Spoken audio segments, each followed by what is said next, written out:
মানুষকে স্পেকুলেশন, অনুমান নির্ভর কথাই বলতে হয়। এটা তো অনুমান নির্ভর করার কিছু নেই। রাজমণি শাখার মতো হোটেলে সে যখন গিয়েছে, নিশ্চয়ই সেখানে সিসি ক্যামেরা ছিল, প্রত্যেকটা ফ্লোরেই থাকার কথা।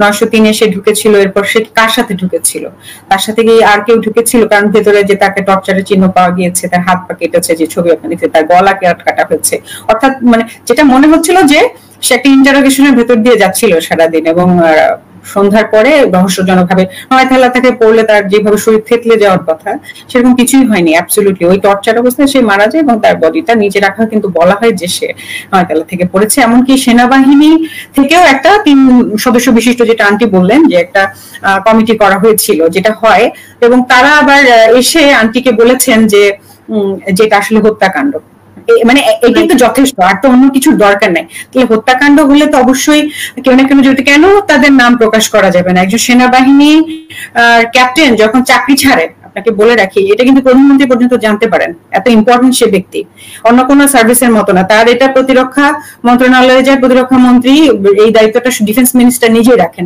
সুতরাং একজন চাকরি ছাড়লে যেখানে তার নাম জানেন, তাহলে ক্যাপ্টেন রাজীবের মৃত্যুর পরে কি তাহলে প্রধানমন্ত্রী তার নামটা শোনেন না? এটাকে বিশ্বাস করতে হবে? জেনারেল মইনু আহমেদ উনি এই ব্যাপারে কনসার্ন ছিলেন না? অথবা আপনি দেখেছেন যে সিনহার মৃত্যুর পরে আমরা কিভাবে ঝাঁপিয়ে পড়েছি, কত শত শত হয়েছে।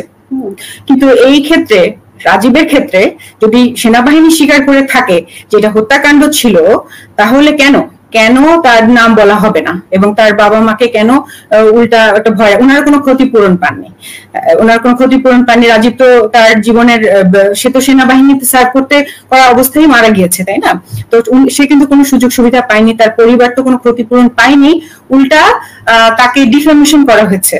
বিভিন্ন অফিসাররা বিভিন্ন সময় তাদের বাসায় এসেছেন, এসে বলেছেন যে, এমনও বলেছেন যে সে তো ড্রাগস নিত, সে একটা মেয়ের সাথে যুক্ত ছিল, যেগুলো আসলে যদি কেউ ড্রাগস খায়, ধরেন কথা আমার আশা, মানে আমি যে চুক্তির প্রয়োজনে বলছি, তাহলে তাকে নয়তলা থেকে ফেলে দেওয়া যাবে?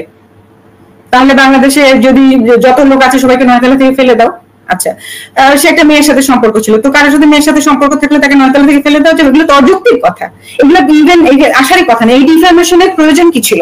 এবং এইটার সাথে কতগুলো অফিসার যুক্ত ছিল, যেগুলো আন্টি বললেন যে এনারা এসে বারংবার তাদেরকে ফোনে, বাসায় এসে তাদেরকে বারবার এই জিনিসটা চাপে যে আমরা জানি আপনারা এটাই বলবেন। এরকম তো তাদের কোনো রাইট নাই। ওনারা কি বলবেন সেটা তদন্ত বের হয়ে আসবে।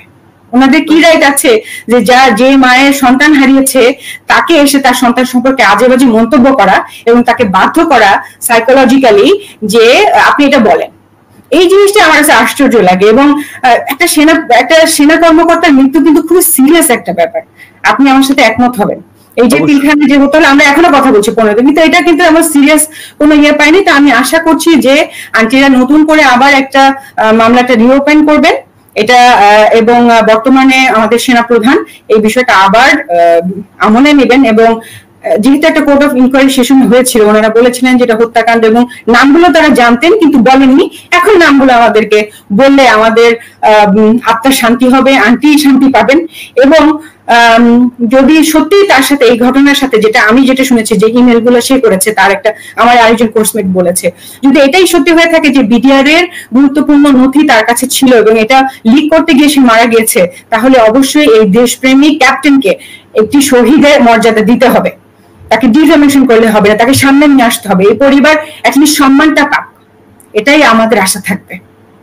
যে বিডিআর ঘটনার পরপরই এই ঘটনার সত্যতা চাপা দেওয়ার জন্য বেশ কয়েকটি কিলিং আমরা দেখেছি, তার মধ্যে মিলিটারি অফিসার ছিলেন, বিডিআর এর সৈনিকরা ছিলেন, যে হার্ট অ্যাটাকে মারা গেলেন 54 জন, অনেকেই ছিলেন।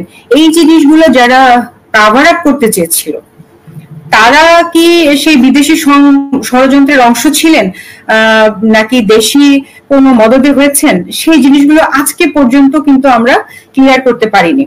এবং আমি যে কারণে বিডিআর পিলখানার হত্যাকাণ্ডের সাথে রাজীবের বিষয়টা এনেছিলাম, যে ঘটনার পরপরই যে 4-5 জন অফিসার মারা যায়, তার মধ্যে সিরিয়ালে সবার আগে ছিল আমাদের কোর্সমেট ক্যাপ্টেন রাজীব। তার মৃত্যুটা ছিল খুবই রহস্যজনক, এবং সে কিছু ইমেল করেছিল, অর্থাৎ বিডিআর ঘটনায় যে কোনো ভাবে হোক, কোনো একটা সোর্স থেকে হোক, সেই বিষয়গুলো মানুষের কাছে বলার চেষ্টা করেছিল। এবং সে আননোন নাম্বার থেকে ইমেল করেছিল, যেটা আমাকে আমার আরেকজন কোর্সমেট, যে তার খুবই ক্লোজ, সে আমাকে বলে। এবং তাতে আমার মনে সবসময় একটা সন্দেহ থাকে যে তাহলে এই হত্যাটা কাণ্ডটা তো খুবই রহস্যজনক এবং এটাকে সুইসাইড বলে চালানোর চেষ্টা করা হয়। আপনাকে একটা কথা বলি, যেমন আমরা কিছুদিন আগে কিন্তু নিহত পরিবার, বিজয়ের এখানে নিহত পরিবারের সাথে আমাদের একটি মিটিং হয়েছিল রাওয়াতে। সেখানে আমি একটা খুব অদ্ভুত কথা শুনলাম, সেটা হচ্ছে যে যখন 57 জন অফিসারকে মেরে ফেলা হলো, পরিবারগুলোকে সরিয়ে ফেলা হলো, এরপরে কিন্তু একটা মেগা প্রজেক্ট হাতে নেয় আমাদের পার্শ্ববর্তী গোয়েন্দা সংস্থা। যেটা এখন শুনছি সেটা হচ্ছে যে প্রত্যেকটা অফিসারের চরিত্র হননের চেষ্টা। যেমন ওনারা আসলে চোর ছিলেন, ওনারা ডাল ভাত প্রোগ্রামে চুরি করেছে, অথচ মূল যে তদন্ত রিপোর্টে কিন্তু এসেছে যে ওনারা একেবারেই যুক্ত ছিলেন না, যে 300 কোটি টাকা বিক্রি হওয়ার কথা ছিল তার থেকে বেশি বিক্রি করেছেন, অ্যাবসলিউটলি ফেয়ার ছিলেন। কিন্তু তাদের ছেলেমেয়েরা বলেছে যে যখন আমরা স্কুলে যেতাম, মূলত যেন স্কুলে ওরা শিখিয়ে দিয়েছে, বলতে ওই দেখ চোরের মেয়ে যায়, যাতে ওনারা মানসিক ভাবে ভেঙে পড়েন এবং এর বিচার না চান। অর্থাৎ চরিত্র হনন, যখন আপনি একজনকে মেরে ফেললেন, এরপর আপনি তার সম্পর্কে যদি সিস্টেমেটিক্যালি কিছু মিথ্যা কথা ছড়ান তার সম্পর্কে, তখন কি হয়, মানুষ তার ব্যাপারে একটা বিরূপ ধারণা পোষণ করে। এবং এই কারণে এই পরিবারগুলো কিন্তু অনেকদিন ভয়ে মুখ খুলতে পারেনি যে হয়তো আমার বাবার সমস্যা ছিল। এই বাচ্চাগুলো বলছেন, ওয়াইফরা প্রচন্ড দুঃখ পেয়েছেন যে আমাদের ইউনিফর্মের অবমাননা হয়েছে। কিন্তু এটা তাদের একটা স্টাইল, এটা তাদের একটা স্টাইল যে ডিফেমেশন, যেটাকে বলে ডিফেমেশন, আপনি এই শব্দটার সাথে থাকবেন, যে একজন মানুষের যে সম্মান, সামাজিক সম্মান, সামাজিক স্টেটাস, সেখান থেকে তাকে স্খলনের চেষ্টা, যেটা বিডিআর এর ঘটনাও যেমন হয়েছে এবং রাজীবের ক্ষেত্রে ঠিক একই তরিকা ফলো করেছেন। কে ফলো করেছেন আমরা জানি না, সুষ্ঠু তদন্তে সেটা আসবে। এবং আন্টির সাথে আমাদের সেই সময় যোগাযোগ হয়নি এই কারণে যে আমার মনে আছে যে আমরা উই ওয়ার ডিসকারেজড, আমাদেরকে বলা হয়েছিল যে এটা আর্মি দেখছে, এটা একটা হাই লেভেল বিষয়, ওখানে যাতে আমরা আমাদের বেশি আমরা মানে এই ব্যাপারটা নিয়ে ঘাটাঘাটি না করি, এরকম একটি। কারণ নর্মালি কিন্তু এরকম হয় না, আপনার যদি একজন সিভিলিয়ান ফ্রেন্ডও যায়, আপনি তো জানা যায় শত শত লোক হয়, অনেক কোর্সমেট যায়, কিন্তু আমার কোনো কোর্সমেটটা কিন্তু ওখানে যায়নি। আমি এবং খুবই আশ্চর্যের কথা যে মাত্র একজন কোর্সমেটই, সে যদিও এই ঘটনার সাথে সংশ্লিষ্ট ছিল না, সে ওখানে যায় যেহেতু তার মনে হচ্ছে, এবং এটার জন্য আমার ধারণা সে পরে প্রবলেমেও পড়েছে। এবং বাকি পুরো মিলিটারিতে, অর্থাৎ আশেপাশের কোর্সগুলোতে 51, 52 বলেন, সবার মধ্যে দেখলাম যে একটা নেগেটিভ ধারণা।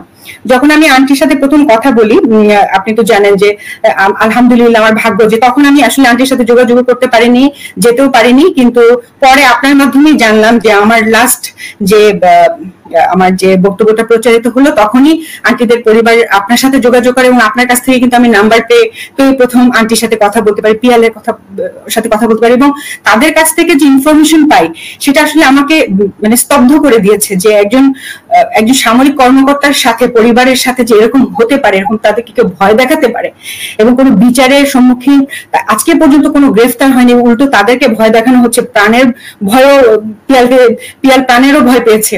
এই জিনিসগুলো আসলে আমার কাছে মনে হয়েছে যে এখন আসা দরকার, এই রহস্য উদ্ঘাটন হওয়া দরকার, এই কেসটা অবশ্যই রিওপেন হওয়া দরকার, এবং কেন তাকে সিস্টেমেটিক্যালি তার সম্মান হননের চেষ্টা করা হয়েছে, চরিত্র হননের চেষ্টা করা হয়েছে, আন্টি পিয়ালকে, আঙ্কেলকে সাইকোলজিক্যালি ভেঙে দেওয়ার চেষ্টা করা হয়েছে যাতে তারা এটার বিচার না চান, সেই বিষয়টাও আসলে এখন যুক্ত হয়েছে এই মামলার সাথে।